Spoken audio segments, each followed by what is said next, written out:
दरअसल अंधभक्तों की 5 पहचानें होती हैं और अगर आपको नहीं पता तो आइए साथ मिलकर इन पर रोशनी डालते हैं। पहली पहचान, प्रश्न से डर।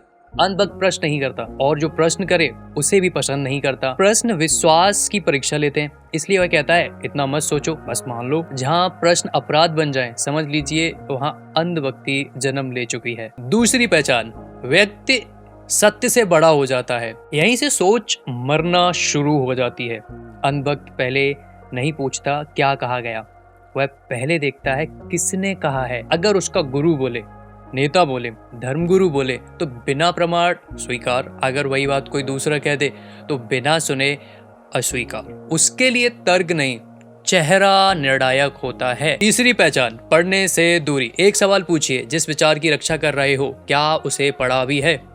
यही अधिकांश अंधभक्त असहज हो जाते हैं। जिस ग्रंथ के लिए लड़ेंगे उसे पढ़ेंगे नहीं, जिस विचार के लिए मरने को तैयार होंगे उसे समझेंगे नहीं। पढ़ना खतरनाक नहीं है, पढ़ना उसके लिए खतरनाक है क्योंकि जब आप पढ़ते हो तो ज्ञान आता है, ज्ञान आता है तो उससे विश्वास बदल जाता है। और अब आती है अंधभक्त की चौथी पहचान, आलोचना को हमला समझना। अगर आप उसके विचार की आलोचना करें उसे लगेगा आपने उसका अपमान कर दिया। क्यों? क्योंकि उसने अपने विचार और अपने मैं के बीच की दूरी मिटा दी है। अब अगर विचार गलत साबित होगा तो उसे लगेगा वह स्वयं गलत साबित हो गया है। पांचवी पहचान, प्रमाण नहीं भीड़ चाहिए। सबसे खतरनाक पहचान है, अंधभक्त कहेगा करोड़ों लोग मानते हैं, हमेशा से ऐसा ही होता आया है, इतने लोग गलत कैसे हो सकते हैं?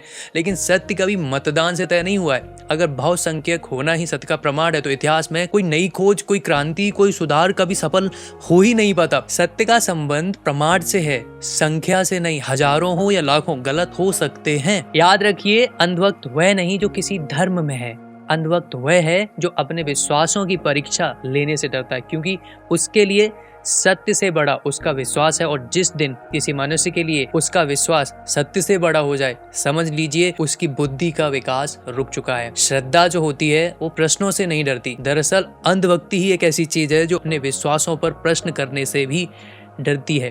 और यही कहानी है हर एक अंधभक्त की।